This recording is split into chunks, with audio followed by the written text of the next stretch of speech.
6.25 전쟁이 발발한 지 이번 주 금요일이 바로 그날인데 71주년이 되는 날 우리가 교회에서도 이 6.25 사변주일로 지키게 되는 오늘입니다. 71세 이상 되시는 분들께서는 6.25를 경험한 세대라고 볼 수 있고 71세 이전 분들은 6.25를 이후에 된 분들은 6.25를 경험하지 못한 이러한 분들이다 라고 이렇게 말할 수 있습니다. 그러나 경험이 없다라고 할지라도 다시는 이 땅에 전쟁이라고 하는 것이 있어서는 안 되겠다라고 하는 이런 마음을 다 가지고 사시는 것이죠.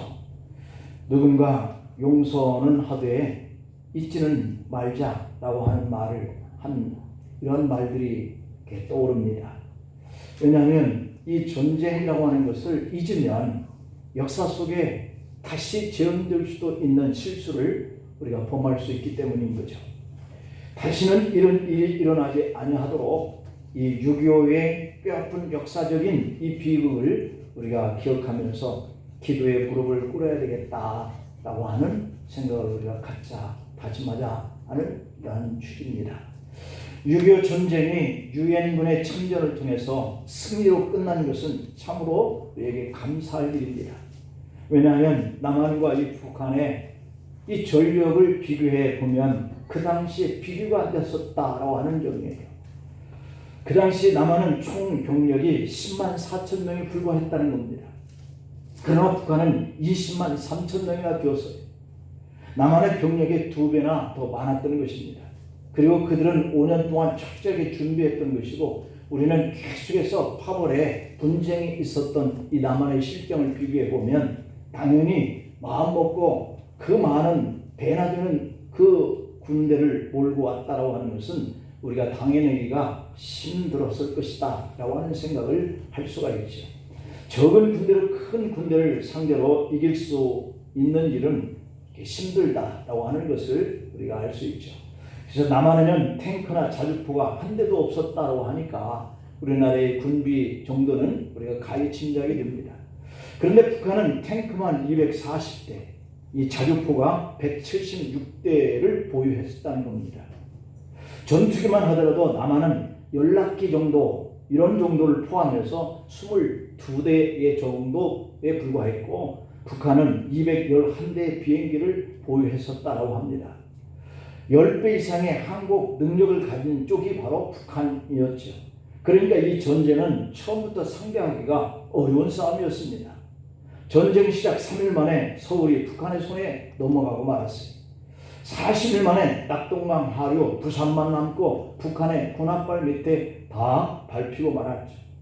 이런 상황에서도 공산화되지 않고 이렇게 휴전협정으로 남북이 분단되는 것은 그나마 이렇게 미국과 유엔의 참전 덕분이었다라고 볼 수 있습니다.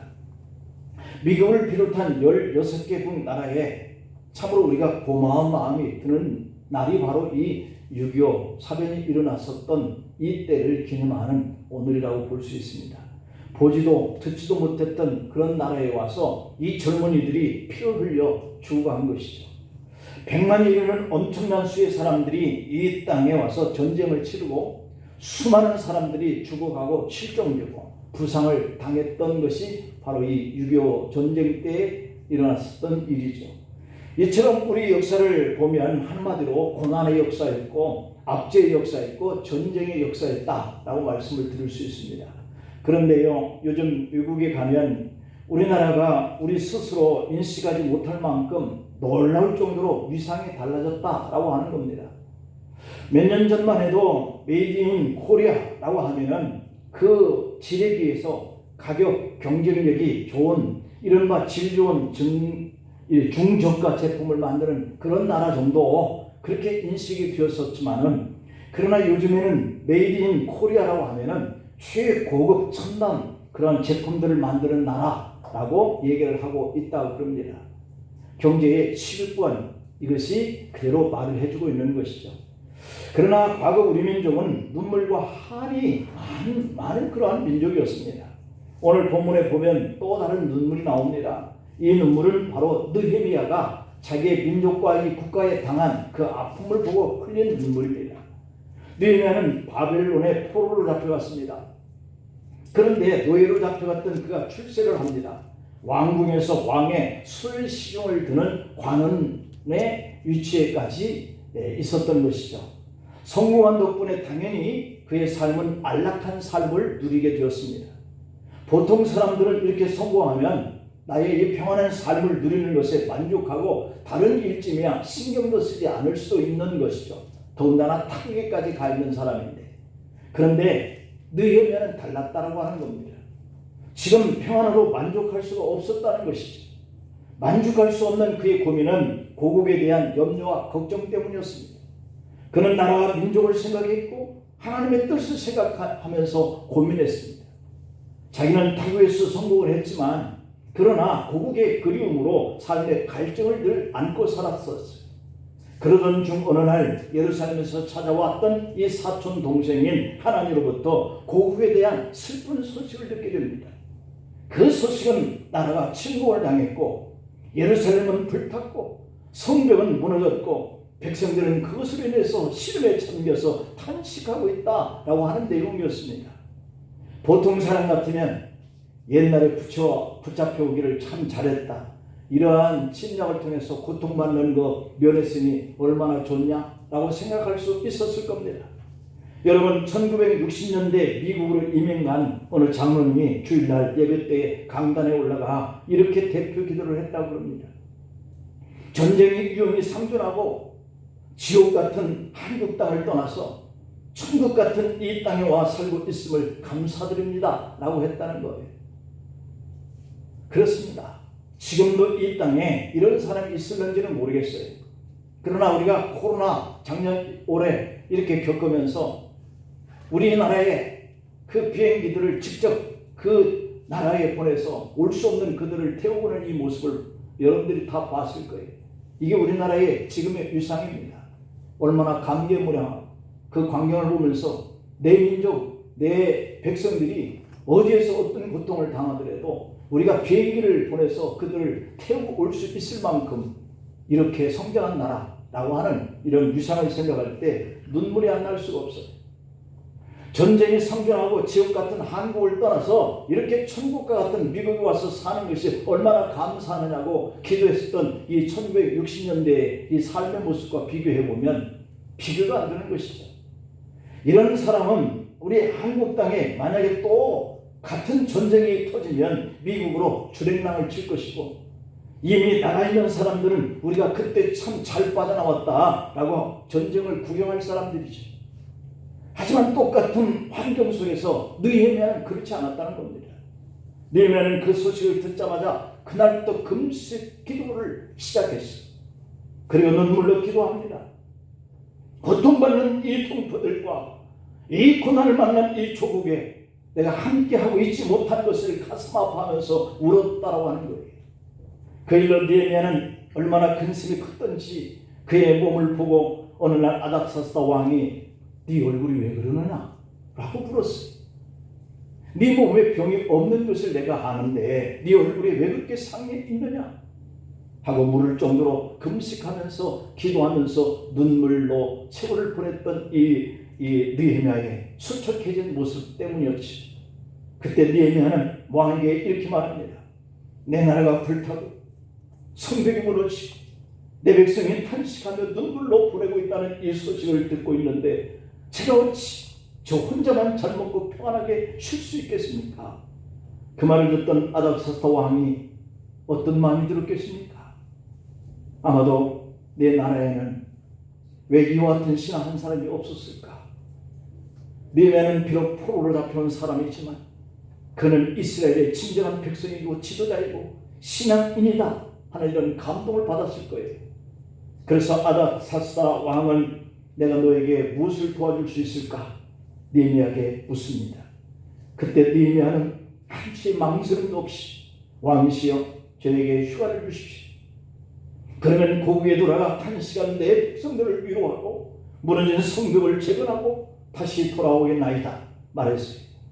이렇게 해서 왕의 허가를 받은 느헤미야는 고국으로 돌아와서 백성을 격려하고 무너지는 성벽을 재건한 이후에 다시 바벨론으로 돌아갑니다.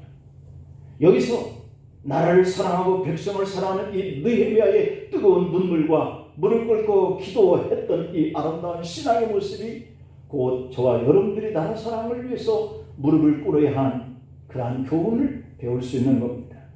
나라와 백성이 어려울 때 우리 신앙인들에게는 느헤미야의 두 가지 눈물을 닮아가야 돼요. 하나는 나라를 사랑하기 위해서, 나라를 사랑하기 때문에 무릎으로 기도해야 한다. 민족이 구원받고 복음받기 위해서 눈물로 기도하는 일입니다. 또 하나는 나라와 국민이 없으면 나 자신도 없는 그런 마음을 가지고 나라가 위태로울 땐 어디에 나가 있든지 다시 돌아와서 이 나라의 민족을 위해서 할 수만 있다면 무슨 일이든지 해야 한다 하는 이런 마음이에요. 이 두 가지 인식을 가지고 나라 사랑을 위해서 무릎을 꿇고 기도하십시다. 아멘인가요? 아멘. 애국은 반드시 총과 칼만 하는 것이 아닌 줄 압니다. 그리스도인들이 애국할 수 있는 방법은 바로 이 무릎으로 하는 거예요. 일제강점기 36년 동안 얼마나 많은 그리스도인들이 무릎을 꿇고 눈물로 기도했습니까? 6.25로 인한 3년간의 전쟁하는 동안에 얼마나 많은 그리스도인들의 무릎을 꿇고 주님 앞에 눈물을 바쳤겠습니까? 전쟁을 경험해보지 못한 우리 이 시대의 젊은이들과 기독교인들은 바로 그것을 기억해야 해요. 눈물의 기도가 총칼보다 훨씬 더 큰 위력을 발휘한다는 사실. 사도 바울의 나라 사랑과 민족에게 복음화를 이루려고 하는 이 방법은 무기도 총칼도 아니었어요. 무릎으로 기도했어요. 분명 지금의 이 나라는 공짜로 만들어진 그런 나라가 아닙니다. 71년 전 이 땅에 전쟁이 발발했을 때 피 흘림으로 이 나라를 지킨 그런 선열들의 흘린 피가 있습니다. 총칼을 든 젊은이들의 피를 우리는 기억해야 돼요. 나라 사랑과 민족 복음의 뿌리를 지켰던 그 성도의 그 눈물의 기도, 이것을 기억해야 돼요. 만약에 그때 나라가 무너졌더라면 오늘 우리 모두는 저 북한 동포들처럼 신앙을 잃고 비참하게 살고 있을 거예요. 미국의 워싱턴에 있는 한국전 기념공원에는 자유는 결코 공짜가 아니다 라고 하는 글귀가 새겨져 있다고 합니다. 나라가 건강하게 세워졌는데 어찌 그것이 공짜로 주어질 수 있겠습니까? 자유를 지키려고 눈물과 피의 희생이 따랐기 때문이죠. 예수님은 오늘 본문 신약의 마태복음 23장 37절로 39절에서 눈물을 흘리십니다. 그 눈물은 나라와 민족에게 장차 주어질 그 환난과 아이들이 순환당하고 부녀자들이 능멸당할 그 미래의 자신의 백성들, 그 국가를 위해서 안타까워서 흘리는 눈물이었어요. 그래서 예수님은 십자가를 뒤따르며 눈물 흘리는 이 여인들에게 나를 위해서 울지 말고 너와 네 자녀들을 위해서 울어라, 이렇게 당부합니다. 바울도 주님과 똑같은 심정을 가지고 눈물을 흘리며 나에게 원하는 이 기도하는 것이 한 가지가 있다라고 이렇게 표현을 했는데요. 로마서 9장 3절을 보겠습니다.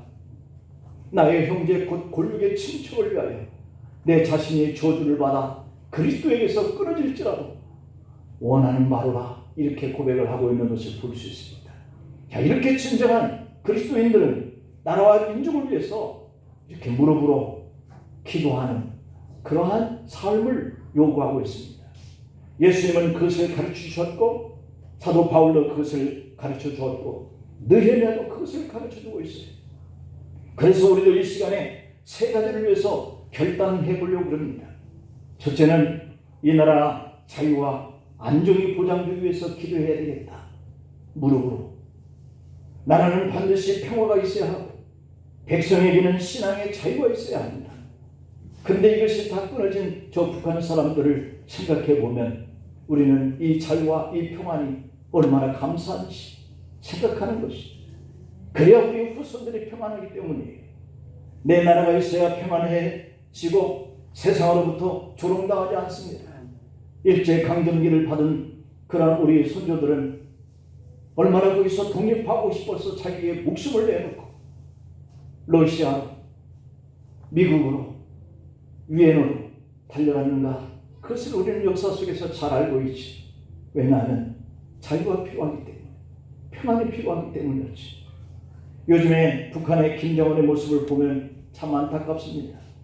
핵 미사일 문제로 경제적 제약으로 돈줄이 막혀 있고, 중국 러시아마저도 적극적으로 돕지 못하고 있고, 그나마 코로나로 백성들은 배고프고 아이들은 피폐해졌습니다. 얼마 전 뉴스를 여러분들 보신 줄 압니다. 북한의 경제적인 것들이 실패했다. 자인하는 이러한 그 김정은의 그 모습을 말이죠. 그만큼 먹고 사는 문제가 그들에게 급박해져 있습니다. 1950년 전쟁으로 잃어버린 이 땅의 경제적 어려움으로 1991년 10월까지 국제본부로부터 받아온 외국 원조를 받지 않고는 경제적으로 자립할 수가 없었던 이 나라의 민족을 생각해 보세요. 이번 영국에서 G7 국가들이 모임이 있었습니다. 그곳에 게스트로 우리나라와 세 나라가 합하여서 네 나라가 초청이 되었는데, 다른 나라는 참석하지 못하고 우리 한국만 참석을 했죠, 게스트로. 이제 세계가 어떤 모임을 가시면 우리 대한민국 이 코로나, 이 코리아를 초청한다는 얘기죠. 그만큼 선진국으로 도약하고 있다라고 하는 증거입니다. 원조를 받던 나라가 세계 50의 나라를 돕고 있는 나라로 바뀌어 있습니다. 받던 나라가 주는 나라로 바뀐 이 대한민국의 위상은 세계 유일하다, 그렇게 말을 합니다. 예, 우리도 가난할 때 받았으니까 이제는 주면서 살아야 합니다. 이것은 말로만 그런가 보다가 아닙니다. 대한민국이 이제는 전쟁의 아픔을 넘어서서 잘 살게 된 것이지, 국민들의 삶이 이런 평안과 자유를 찾았다라고 하는 겁니다. 앞으로도 대한민국이 이렇게 계속 번영하도록 하나님께 우리는 나라의 자유와 번영을 위해서, 신앙의 자유를 위해서 무릎으로 기도해야 할 줄로 믿습니다. 여러분, 우리 예수님의 눈물의 기도를 한번 생각해 보세요. 마태복음 24장 1, 2절을 보면 눈물을 흘리시다가 한숨을 쉬시면서 말씀합니다. 돌 위에 돌 하나도 남김없이 무너지게 하신 이 말씀은 자유가 있는데 평안과 안정이 없을 것에 대한 예언입니다. 실제로 이스라엘은 이 예수님의 이 탄식 이후에 40년 흐른 다음에 로마에 의해서 그 상황이 그대로 재현이 되었습니다. 그때 로마군 8만 명이 예루살렘으로 몰려와서 110만 명을 학살하고 수만 명을 노예로 잡아갔다고 합니다. 그리고 나머지 백성들은 각각 세계 각지로 흩어져 버렸습니다. 예수님은 이 사실들을 미리 아시고 감난산에서 눈물을 흘리셨어요. 이런 비극적인 현장은 바로 이 이스라엘에서만 있었던 게 아니에요. 71년 전 이 땅에 남쪽과 북쪽에서도 있었습니다. 그때 남북 군인 중 사상자가 300만 명, 민간인 사상자가 300만 명, 전쟁 부하가 10만 명, 이산 가족이 수천만 명이나 되었다 하는 이런 통계가 있습니다. 또 그 밖에 마음의 상처와 정신적인 그런 피해를 당한 사람이 얼마나 많았겠습니까? 그러므로 이 나라에 가장 필요한 것은 자유와 평안입니다. 우리 그리스도인들은 이것을 우리 위해서 주님께 기도해야 돼요. 디모데전서 2장의 1절부터 3절에 보면 바울은 모든 사람들을 위해서 기도하라고 했어요. 여기서 모든 사람이라고 하는 것은 바로 이 유대인이요, 이방인이요, 여자와 남자, 신자, 비신자, 통치자 등등 온 백성들을 말하고 있는 것이죠. 또한 교회를 핍박하는 자들을 위해서도 기도해야 한다라고 말씀합니다. 디모데전서 2장의 2절에 보면 임금들과 높은 지위 있는 사람들을 위해서 기도하라고 했습니다. 왜냐하면 그들이 잘해야 나라가 평안하고 백성에게 자유가 주어지기 때문이에요. 나라가 자유하고 평안해야 믿음 생활을 편하게 할 수 있기 때문이에요. 그러므로 오늘 최고의 나라 상황은 주님 앞에 무릎으로 기도하는 일임을 실천할 수 있기를 축복합니다. 두 번째로는 복음 강국을 만들어서 하나님의 크신 그런 축복을 계속 우리가 받을 수 있도록 기도해야 한다. 이스라엘 민족은 무서운 비극을 겪었습니다. 그런데도 아직까지도 예수님을 거부하고, 오늘도 그 유대인들은 이미 오셨고 부활하셔서 하나님 우편에 앉아 계신 그 주님을 메시아를 기다리고 있는 거예요. 그런 유대인들을 바라보면서 바울이 가슴이 아팠습니다. 그래서 바울은 로마서 10장 1절에서 내 마음에 원하고 하나님께 기도하는 바는 내 백성이 구원을 받는 일이다, 이렇게 탄식하면서 기도했어요. 또 로마서 9장 1절부터 3절에 보면은 내 민족이 예수를 믿는 나는 저주를 받을지라도 원하는 바라고 탄식하고 있습니다. 이처럼 바울은 오직 민족의 구원에 대한 열망을 가졌어요. 이렇게 뜨거운 복음의 열정을 가진 사람들을 통해서 이 세상의 복음화가 그래도 이루어진 이 사실을 우리는 기억해야 합니다. 우리나라도 마찬가지입니다. 6.25 전란 후에 복음이 전국으로 확산되었는데 이 복음화는 전쟁의 압제 속에서도 꽃이 피었고 전란 속에서도 결실을 맺었어요. 그리고 오늘 이렇게 전국에까지 복음이 확산된 거예요. 이 나라의 복음의 역할을 한 그 공로자가 있습니다. 역사를 돌아보면 지금 많은 사람들이 이승만 초대 대통령에 대해서 욕을 하는 이러한 부류들도 있지만, 그러나 이분이 대통령이 되었을 때 이 나라의 복음화를 위해서 크게 쓰임을 받았어요. 하나님이 그를 세우신 이유가 거기에 있었어요. 물론 그분이 잘못한 단점이 없는 게 아니에요.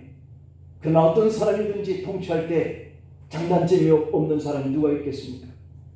이승만 대통령은 미국 프린스턴 신학교를 나온 사람입니다. 공부를 마치고 귀국했을 때 그는 선교사의 뜻을 가지고 전국을 다니면서 기도했습니다. 전도했습니다. 그러다가 정치인으로 입문한 이후에 이 나라를 건국하게 되는데 그 첫 번째 국회를 개원하는 날 모든 국회의원들을 머리 숙이게 하고 기도로 모든 것을 시작했다 그럽니다.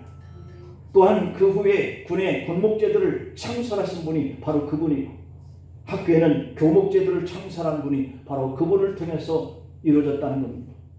그때 놓은 주축들이 오늘날까지 이루고 있는 것이죠. 만약 오늘 이 제도를 창설한다고 생각해 보십시오. 되지 않습니다. 얼마나 많은 반대하는 사람들이 교목이 뭐냐, 그러지 않겠어요? 군목이 뭐냐 하지 않겠어요? 다른 종파들과 다른 이견을 가진 사람들은 반대가 얼마나 요란하겠습니까? 이처럼 우리는 이 시대에 선교사로 살아가야 하는 것이죠. 그 시대를 살아가는 그리스도인들의 모습이기 때문이에요. 나라가 계속해서 복음의 강국이 되기 위해서는 오늘 우리도 무릎으로 기도하고 이 나라가 계속해서 복음화가 이루어지는 그러한 부강한 나라가 되기를 무릎으로 기도하시기를 축복합니다. 마지막 세 번째로는 이 북한과 중국과 일본이 복음화가 되어서 이 나라의 평안과 안정이 위협받지 않도록 기도해야 한다라고 하는 사실. 꼴보기 싫은 사람들이죠. 꼴보기 싫은 사람들을 위해서도 우리가 기도해야 돼요. 왜냐하면 그들이 변화가 일어나야 꼴보기 싫은 사람이 적어지니까. 일본과 북한은 우리와 가장 가까운 나라입니다. 이 세 나라가 하루라도 빨리 복음화가 돼야 돼요. 이 세 나라는 똑같이 우상의 나라입니다. 그 중에 일본은 온 땅의 우상 천지죠. 그런데 일본이 나가사키라고 하는 이 지역은 수십만 명의 그리스도인들이 희생당한 순교지가 있습니다. 수많은 사람들이 그 땅에서 순교를 당했죠. 그래서 유독 일본의 십자가가 보이는 것은 나가사키 뿐입니다. 그 외에는 전국 어디나 신사가 줄비하다고 그럽니다. 일본이 은혜를 받아야 이웃인 우리가 해를 입지 않을 줄 믿습니다. 북한도 마찬가지입니다. 원래 북한은 한국의 기독교의 발상지죠. 1907년 일어났던 영적 각성 이 운동의 진원지가 바로 평양입니다. 그런데 북한은 그 영적 각성 운동이 일어났던 바로 그 자리에 있던 이 장대인 교회를 헐어내고 세계에서 가장 큰 김일성 동상을 세워놨습니다. 그들은 일부러 그 신앙의 자리를 파괴하기 위해서 거기에 김일성 동상을 세웠을 겁니다. 그러니 이 북한을 하나님이 사랑하시겠느냐는 것이죠. 중국은 선교사를 추방하고 있습니다. 지금은 아예 들어갈 수도 없습니다. 복음이 들어가면 백성들의 마음이 깨어서 공산당을 유지하기가 힘들기 때문에 그런 거예요. 북한과 중국, 일본이 하루빨리 복음화되어야 할 그 이유가 바로 거기에 있는 것이죠. 지금도 북한은 군사적으로 핵무기로 남한을 위협하고 있습니다. 어떻게 하든지 이 핵을 포기하고 경제적으로 잘 살 수 있도록 미국과 우리나라가 애를 쓰고 있지만 그러나 그들은 듣지 않습니다. 그래서 우리는 나만이 더 복음화되도록 위해서 기도해야 돼. 이 몫은 오늘 우리 그리스도인들에게 주어진 그러한 사명감이지. 나라를 사랑하는 것도 종류가 있습니다. 총칼을 들고 싸우는 것도 한 방법이에요. 그러나 그리스도인들의 무릎으로 기도하는 것이 또한 방법이에요. 오늘 느헤미야가 무릎으로 자신의 민족과 이 백성들을 사랑한다라고 그렇게 울었습니다. 느헤미야는 나라와 민족을 사랑하는 이 뜨거운 구령으로 기도로 가득 찬 사람이었습니다. 오늘 느헤미야 1장 4절 말씀을 보면 내가 이 말을 듣고 앉아서 울고 수일 동안 슬퍼하며 하늘에 하나님 앞에 금식하고 기도했다고 그랬습니다. 또 느헤미야 2장의 3절에 보면은 내 조상의 묘실에 있는 성읍이 이제까지 황폐하고 성문이 불탔사오니 내가 어찌 얼굴에 수심이 없겠느냐고 그렇게 탄식합니다. 나라를 위해서, 민족의 구원을 위해서, 복음의 확장을 위해서, 우상을 떠나 하나님께 돌아올 이웃 나라를 위해서 우리가 기도해야 할 그 일은 무릎입니다. 오늘 우리가 코로나를 핑계를 대고 하나님 앞에 나오는 것들이 참으로 멀어지는 이런 사람들도 있습니다. 이럴수록 더욱더 우리가 교회를 향해서 나와서 무릎을 꿇고 하나님 앞에 이 나라 민족의 안정과 평안을 위해서, 우리 신앙의 자유와 이 국가의 교회가 부흥을 위해서, 그리고 믿지 않는 우리를 대적한 이런 자들이 변화를 입고 하나님 앞에 구원받는 이런 역사를 통해서 우리가 적대시하지 않냐, 모두가 다 이런 평안과 안정을 공유해 나갈 수 있는 이러한 날이 오기를 위해서 우리는 무릎으로 기도해야 할 줄로 믿습니다. 기도하시겠습니다. 하나님 아버지, 이 나라에 71년 전 포성이 들려치고 같은 민족끼리 피를 있는 나는 전쟁이 있었는데 결국은 나라는 반쪽으로 나눠진 채 이렇게 70년 동안 서로의 등을 돌린 채 살아가고 있습니다. 이 나라 민족의 하나가 되어지는 때가 속히 임하기를 원합니다. 함께 자유와 평안과 부흥의 역사가 일어나기를 소망합니다. 아버지 하나님, 저희 민족이 이 국가가 복음의 강국을 만들어서 하나님의 크게 축복하시도록 우리 믿는 자가 깨어서 무릎으로 기도하게 하시고 그 열정을 가지고 이 나라의 백성이 온 나라의 선교사로 파송이 되어지고 하나님의 복음의 열매를 만방에 전할 수 있도록 사용하여 주시기를 원합니다. 지금 우리 한국이 원조를 받던 나라에서 50여 개국의 원조를 한 나라로 우뚝 세워진 것은 바로 이 때를 위함이 아닌지, 바로 이런 일들을 통해서 쓰시기 위해서 세워하시는 것은 아닌지 우리들이 다시 한번 돌아보면서 하나님 앞에 감사와 영광을 돌립니다. 북한과 중국과 일본이 결코 우리를 위협하는 나라가 아니라 우리와 함께 평화를 공존해가며 함께 더불어서 하나님을 잘 섬길 수 있는 나라들이, 백성들이 되어지는 때까지 우리가 쉼없이 그들을 위해서 기도하고 변화를 위해서 기도할 수 있는 무릎 꿇는 성도들로 살아가게 하여 주옵소서. 예수님의 이름으로 기도합니다. 아멘.